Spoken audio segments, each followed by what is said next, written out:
Welcome to my YouTube channel. Kung bago ka lang sa channel na to at true-blooded Aldab Nation ka, tama po ang channel na pinuntahan mo. Kaya considering na po kitang bagong subscriber. At huwag mong kalimutan pindutin yung bell para lagi po kang updated sa bagong video na ilalabas ko. Salamat po sa iyong pag-click sa channel na to.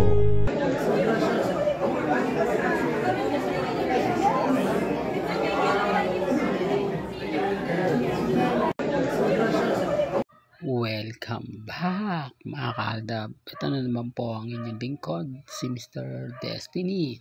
At syempre magbibigay tayo ng pinakamagandang update po ngayon sa social media. Ito yung ebidensya at resibo mga kaaldab na kumbaga wala na pang showbiz lang po talaga at para lang po talaga sa movie. Ito makikita nyo, Katnel at syempre nandyan din po si Dominic Roque.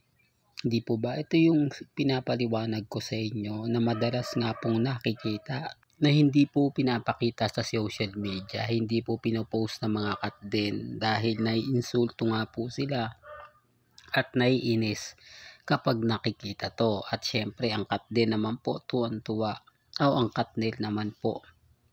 Pasensya na po nagkamali tayo. Ang Katnel naman po ay talagang tuwan-tuwa dahil sinasabi nilang magkakabalikan na nga po raw sila Daniel Padilla at si Catherine. Ano naman po yung ginagawa ni Dominic Roque doon? Di po ba? Nasaan nga po ba ngayon si Richard Polkerson? Gaya ng mga nakikita ninyo, nagkaroon po ng special guest nga po si Alden Richards, kasama niya nga po si Andrew kahapon. Yun po yung mga simpleng ganap at galawan lang po ni Richard Polkerson Jr. Sabi ko nga po sa inyo, may mga bagay-bagay po na kapag ako nagbibigay ng update, talaga naman pong inis na inis sila. Totoo naman po Aldab pa rin po. Aldab pa rin po malakas, di po ba? Hindi pa rin po tayo natitinag at nakatayo pa rin po tayo. Kahit anong sabihin o gawin po nila, never po. Di po ba? Never pong babagsak. Never po tayong nagpapatinag. Di po ba? Real talk mga kaaldab. Kaya nga po kampante pa rin. Alam po natin na si Mengay at si Alden Richards lang po talaga yung totoong real life couple. Di po ba yung mga ganap ni Alden, yung ganap ni Maine, ang daming mga komento. Pero gaya ng sinasabi ko po mga kaaldab, dito ramdam nyo na natapos na yung boxing. Dito ramdam nyo na wala na nga po talaga. O sabihin na natin yung katotohanan na nagamit lang po talaga ang Katden para lang po talaga sa pelikula ni Alden Richards at ni Catherine. Medyo maraming masasaktan to, maraming mga pansang magagalit na naman, especially kay Alden. Sasabihan na naman po itong bakla, sasabihan na naman tong ganto ganyan. Parang nung mga panahon po na maraming na-link na babae kay Alden, di po ba? Tapos hindi naman po nangyari, puro pangiinsulto na naman. Pero gaya ng sinabi ko, hindi naman po kasi umamin talaga sina Alden Richards at si Catherine. Di po ba? Sinabi lang po nila na lumalim lang po talaga yung pagiging magkaibigan po nila. Kasi kung titignan nyo mga kaaldab, no? Daniel Padilla yan, Dominic Roque yan, talagang may issue po sa dalawa. Pero bakit nakikita ang magkasama? Di po ba? Si Dominic Roque talagang wala namang project sa ABS-CBN yan, di po ba? Pero laging kasama po ni Catherine Bernardo. Doon pa lang mapapaisip na po kayo kung talagang wala silang relasyon at ang karelasyon niya ay si Alden Richards. Dapat lagi silang nakikita magkasama. Dapat pagkatapos ng mga event, may mga dinner, di po ba? May mga ganap na naiispatan. Hindi, wala Di po ba? Hindi po katulad nila Daniel, nila Catherine, nila Dominic Roque, talagang maraming ganap. Although sinasabi ng iba, hindi, Christmas party ng ABS-CBN yan eh, kaya lang naman nandun sila, tapos na po, di po ba? Di po ba yung video ni Vice Ganda na kumakalat?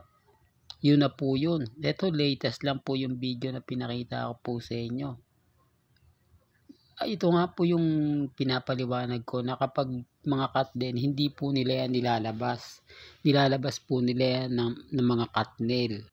Kaya nga po nakita ko yan dahil dumadaan po sa wall natin o sa feed po ba, na hindi mo ini-expect o hindi mo inaasahan dahil kumbaga pinapalo mo yung mga bigatin din po ng mga cut nail. Ito po yung mga die hard na nagsasabing totoo pa rin daw po yung relasyon.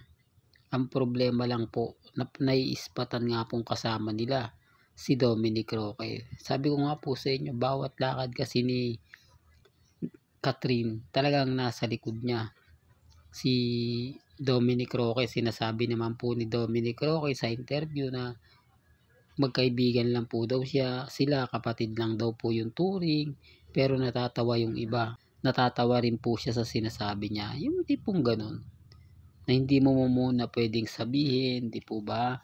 Kailangan kasi munang kumbaga maghilom, di po ba? After 11 years, magkakaroon agad-agad ng karelasyon si Catherine. Pero ang kagandahan naman po nito mga kaaldab,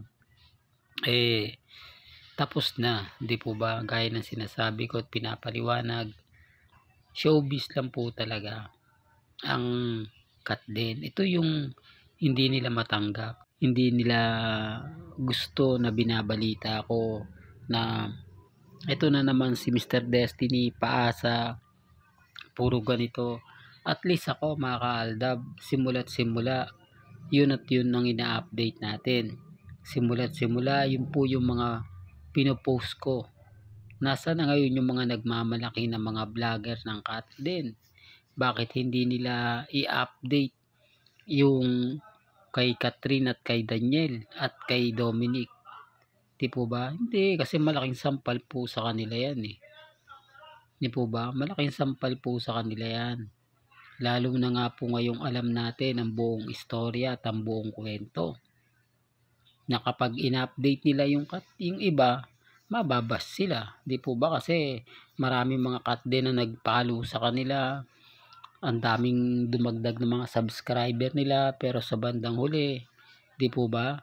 Hindi na nila makagawa ng content para po kina Alden at kay Catherine. Although sabihin nila magkasama, pero wala naman pong ebidensya at resibo. Di po ba? Sasabihin nila, ganun ka naman Mr. Destiny. Wala ka rin namang resibo, wala kang ebidensya. Pero kapag may nakakuha po ako, agad-agad ko naman po binibigay sa inyo, di po ba? Gaya po ng video na to kay Katnel. Hindi pabor sa akin yan dahil hindi naman po tayo Katnel fans eh. Hindi naman tayo Katdom. Hindi po ba? Pero kailangan kong ipakita po sa inyo na may mga ganap o may mga bagay-bagay po na kumbaga dapat makita ninyo. Dapat alam po ninyo. Katulad po ng kumbaga pagtatapos ng SARS ng cut din. Kailangan kong ipakita yon at ebidensya at resibo yon na kumbaga tapos na. Di po ba? Showbiz lang po talaga ang naging takbo ng kumbaga pagkakaibigan. At hindi nga po ito umantong sa pag-iibigan. Medyo dinala lang po kayo ng emosyon, dinala lang kayo ng mga bali-balitang kumbaga pagpapahype. Di po ba? Gaya nga po ng sinabi ng iba, hindi naman magandang hello love again. Pinahype lang po ng mga fans, ng mga producer, ng mga artista para tangkilikin. Pero kung napanood mo naman, di po ba? Kung napanood mo, kung hindi, sasabihin mo lang na maganda. Di po ba?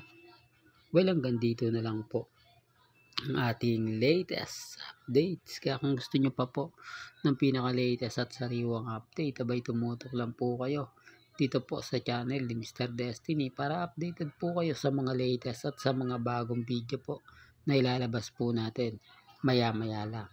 Kaya kung bago ka lang sa channel na to at isa kang true-blooded Aldab Nation na nagmamahal kina Mengay at Isoy, tama po ang channel na pinuntahan mo, kaya consider na po kitang bagong subscriber. At huwag mong kalimutang i-share ang mga video po natin sa mga mami, sa mga titas, at sa mga senyor. Hanggang sa muli, salamat po sa panonood at pakikinig.